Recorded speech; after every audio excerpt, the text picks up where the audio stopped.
Good morning friends. मैं हार्दिक शर्मा आपका स्वागत करता हूं हमारे आज के प्रेजेंटेशन में, जिसमें हम कवर करेंगे 26 तारीख का इम्पोर्टेंट करंट अफेयर। साथ ही हम देखेंगे कुछ इम्पोर्टेंट क्वेश्चन, कुछ इम्पोर्टेंट डेट्स। तो चलिए दोस्तों, हम शुरू करते हैं हमारा आज का प्रेजेंटेशन। सबसे पहले इम्पोर्टेंट क्वेश्चंस देखते हैं। पहला क्वेश्चन है, फुलबारी इंटीग्रेटेड चेक पोस्ट यानी आईपीसी इंडिया और किस कंट्री के बीच में है? Phulbari integrated check post is between India and which country? अगर दोस्तों आपको इसका आंसर पता हो तो कमेंट कीजिएगा, फिर क्रॉस चेक कीजिएगा। तो इसका जवाब है दोस्तों, India and Bangladesh. Fulbari integrated check post India और बांग्लादेश के बीच में है। चलिए नेक्स्ट क्वेश्चन देखते हैं। जलीकट्टू एक ट्रेडिशनल फेस्टिवल है, वह इंडिया में कहां मनाया जाता है? Where is Jallikattu traditional event celebrated? अगर दोस्तों आपको इसका जवाब पता हो तो पहले कमेंट कीजिएगा, फिर इसका आंसर देखिएगा। तो इसका जवाब है दोस्तों, तमिलनाडु। तमिलनाडु में जलीकट्टू एक ट्रेडिशनल फेस्टिवल है, एक बुल रेस की तरह होता है ये, और ये तमिलनाडु में कंडक्ट किया जाता है। चलिए नेक्स्ट देखते हैं।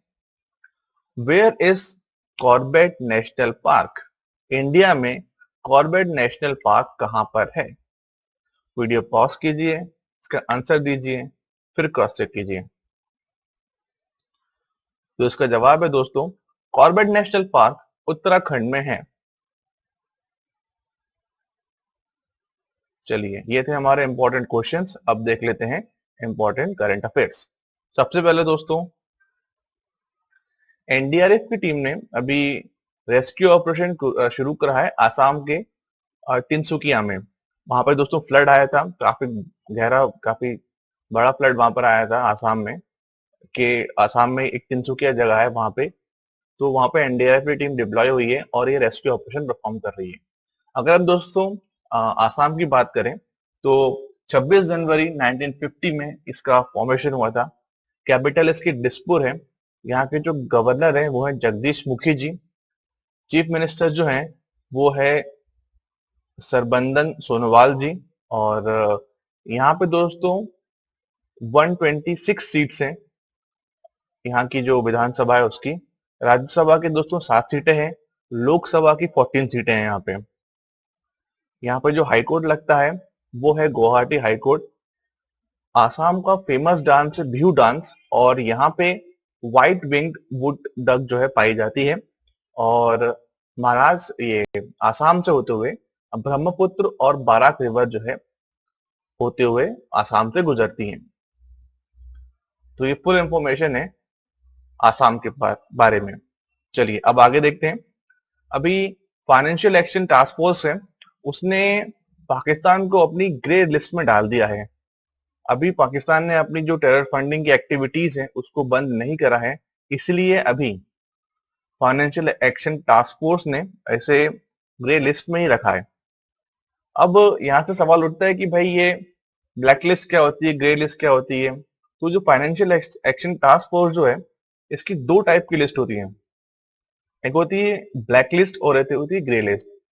तो वो कंट्री जो कि टेरर फंडिंग को और मनी लॉन्ड्रिंग की एक्टिविटीज को जो है सपोर्ट करती है, उसे ब्लैक लिस्ट में रखा जाता है। जैसे अभी नॉर्थ कोरिया और ईरान जो है वो ब्लैक लिस्ट में है। और ग्रे लिस्ट में उन कंट्रीज को रखा जाता है जिन्हें एक वार्निंग दी जाती है कि भाई आप मनी लॉन्ड्रिंग और टेरर फाइनेंसिंग की जो एक्टिविटीज आपकी कंट्री में हो रही है उसे रोक लें। अगर वो नहीं रोकते हैं तो फिर उन्हें ब्लैकलिस्ट किया जाता है। अब ब्लैकलिस्ट करने से क्या होता है कि जो आपको जो कर्ज मिलता है जैसे वर्ल्ड बैंक से, आईएमएफ से, वो नहीं मिलता है आपको। ये जो बड़ी ऑर्गेनाइजेशन है आपको कर्ज देने से जो है वो झिझकती है। तो ये नुकसान होता है ग्रे लिस्ट में आने का। और अगर आप ब्लैक लिस्ट में आ जाते हैं तो आपको कर्ज मिलता ही नहीं है। तो किसी भी कंट्री की इकोनॉमी के लिए ये बहुत हैम्पर करता है ये चीज। तो कोई भी कंट्री अगर ब्लैक लिस्ट में है तो उसे फंडिंग मिलती ही नहीं है, ग्रे लिस्ट में है तो उसे वार्निंग मिलती है, कम फंडिंग होती है, पर ये एक वार्निंग साइन की तरह होता है। तो अभी पाकिस्तान को जो है वो ग्रे लिस्ट में रखा गया है। एफएटीएफ की दोस्तों स्थापना हुई थी मनी लॉन्ड्रिंग और टेरर फाइनेंसिंग को स्टॉप करने के लिए, उससे लड़ने के लिए। और जो एफएटीएफ का जो हेडक्वार्टर है वो है पेरिस, फ्रांस में। अभी इसके जो करंट प्रेसिडेंट है वो है जामिंग लियू। इसमें 39 मेंबर्स हैं और ग्रुप ऑफ 7 यानी G7 जो है उसने इसे फाउंड करा था और 1989 में जो है इसका फाउंडेशन हुआ था। तो ये फुल जानकारी थी फाइनेंशियल एक्शन टास्क फोर्स के बारे में, जिसे एफएटीएफ भी कहते हैं। नेक्स्ट है Indian space promotion and authorisation centre, in space करके एक प्रोग्राम डेवलप किया गया है और जिससे कि जो इंडियन स्पेस है, जो स्पेस अपने यहाँ स्पेस टेक्नोलॉजी है, उसको इफेक्टिवली यूज किया जा सके, पब्लिक सेक्टर के साथ यूज किया जा सके। इसलिए पब्लिक भागीदारी को स्पेस टेक्नोलॉजी में बढ़ावा देने के लिए Indian national space promotion and authorisation centre यानी इन स्पेस की शुरुआत करी गई है। और ये जानकारी atomic energy and space minister जो है डॉक्टर जितेंद्र सिंह जी, उन्होंने ही जानकारी दी है। और इसमें एक पब्लिक सेक्टर एंटरप्राइज है new space India limited NSIL, उसका काफी बड़ा योगदान रहेगा स्पेस में रिसर्च करने के लिए, अंतरिक्ष की जो खोजें हैं उसमें। तो आने वाले समय में न्यू स्पेस इंडिया लिमिटेड का भी काफी बड़ा योगदान रहेगा, एक प्राइवेट सेक्टर कंपनी है ये। आगे देखते हैं 25 तारीख के दिन 37 ईयर्स पहले 1983 में 25 जून को इंडिया टीम ने अपना पहला वर्ल्ड कप, पहला क्रिकेट वर्ल्ड कप जो है जीता था कपिल देव जी की कैप्टनशिप में। इंडिया ने 2 टाइम की चैंपियन 1975, 1975, 1975 और 1979 की चैंपियन वेस्ट इंडीज को इस दिन फाइनल में हराया था। इंडिया ने पहले बैटिंग करते हुए 183 रन बनाए थे 1983 में, 183 रन इंडिया ने बनाए थे वर्ल्ड कप फाइनल में। और इंग्लैंड को वेस्ट इंडीज को जो है 138 रन के अंदर ऑल आउट कर दिया था। इंडिया ने अपना पहला वर्ल्ड कप जीता था और मोहिंदर अमरनाथ जी जो है उन्हें मैन ऑफ द मैच मिला था और उन्होंने ही जो है दोस्तों आखिरी विकेट जो वेस्ट इंडीज का गिराया था। नेक्स्ट देखते हैं वंदे भारत मिशन का 4th फेज शुरू होने वाला है जुलाई 3 से। वंदे भारत मिशन के तहत थ्रू एयर रूट जो है स्ट्रैंडेड इंडियंस जो कि अदर कंट्रीज में रह रहे हैं उन्हें भारत में लाया जा रहा है। तो उसके 3 सक्सेसफुल फेज होने के बाद इसका 4th फेज जो है वो 3 जुलाई से शुरू हो रहा है। आगे है हेल्थ मिनिस्टर हर्षवर्धन जी ने ई ब्लड सर्विस मोबाइल ऐप की शुरुआत करी है। ई ब्लड मोबाइल सर्विस ऐप जो है वो रेड क्रॉस इंडिया सोसाइटी जो है उसके साथ पार्टनरशिप करके जो है ये ऐप लॉन्च करी गई है। इसमें इस कोरोना पेंडेमिक की टाइम में किसी को ब्लड की कमी ना हो, ब्लड अगर किसी की जरूरत पड़ती है तो वो मिल जाए, इसलिए E blood service mobile app launch की गई है इंडियन गवर्नमेंट के द्वारा इंडियन रेड क्रॉस सोसाइटी के साथ मिलकर। आगे देखते हैं सेक्टर 50 एक मेट्रो स्टेशन है, ये ग्रेटर नोएडा लाइन जो है वहां पे आता है ये। और ये एक्वा लाइन है नोएडा ग्रेटर नोएडा लाइन में। तो वहां का सेक्टर 50 मेट्रो स्टेशन है, उसे रीनेम करा गया है रेनबो स्टेशन के नाम पे। ये स्टेशन जो है ये ट्रांसजेंडर कम्युनिटी को भी डेडिकेटेड है और इसका नाम बदल के रेनबो स्टेशन कर दिया गया है। ऐसी जानकारी नोएडा मेट्रो रेल कॉरपोरेशन ने दी है। तो sector 50 metro station has been renamed as rainbow station. आगे है कैबिनेट कमेटी जो इकोनॉमिक अफेयर्स पर है, उन्होंने बताया है कि ओएनजीसी विदेश यानी OVL जो है ये म्यांमार की एक ऑयल एंड गैस प्रोजेक्ट है, शुए करके SHWE oil and gas project है। उसमें ओएनजीसी विदेश जो है वो इन्वेस्ट करेगा तकरीबन 121.27 मिलियन $, और ये एक ऑयल एंड गैस प्रोजेक्ट है म्यांमार में। तो इन्वेस्ट करेगा ओएनजीसी विदेश।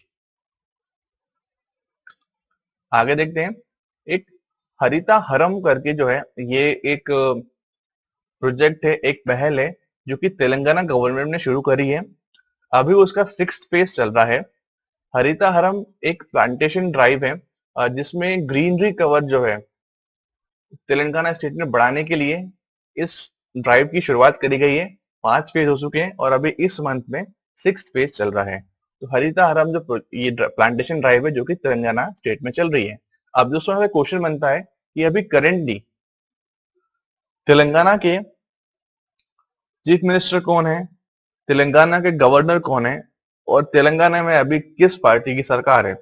ये 3 क्वेश्चन है, मैं आपसे पूछता हूं, आप इसका जवाब दीजिएगा कमेंट करके। नहीं पता हो तो आप लिखिएगा कि आई डोंट नो, तो मैं इसका आपको जवाब बता दूंगा। मुझे पता है कि अपन इसको इतनी बार डिस्कस कर चुके हैं कि आपको पता जरूर होगा। नेक्स्ट देखते हैं।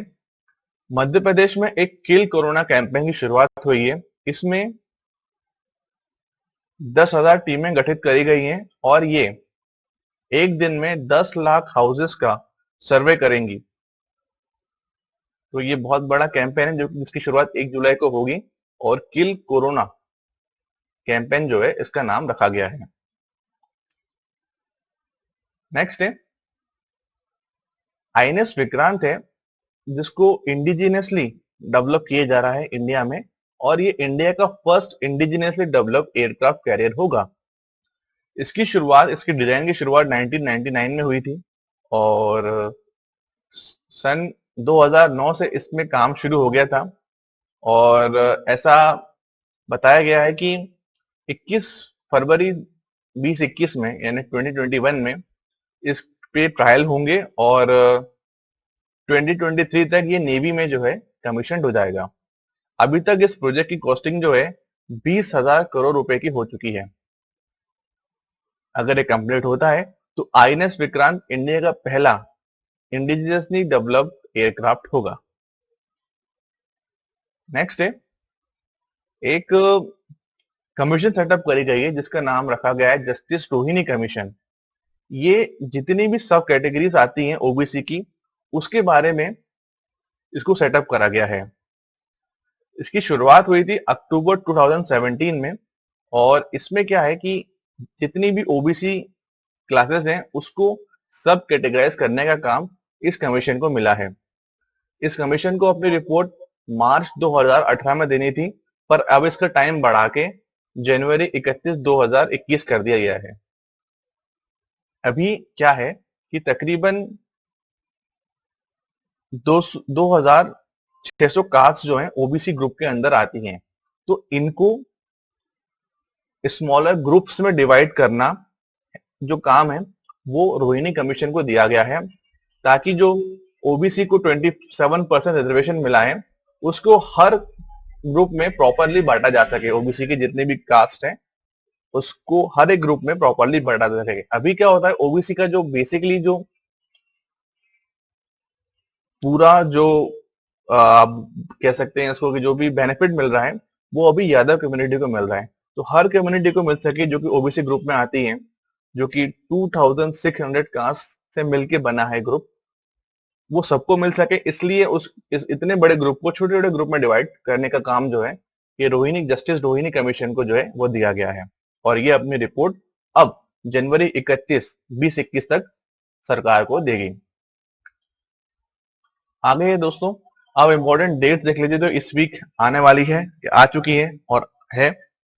सबसे पहले 23 तारीख को यूएन पब्लिक सर्विस डे था, 23 तारीख को इंटरनेशनल ओलंपिक डे था और 26 तारीख को दोस्तों यानी कि आज international day against drug abuse and illicit trafficking है।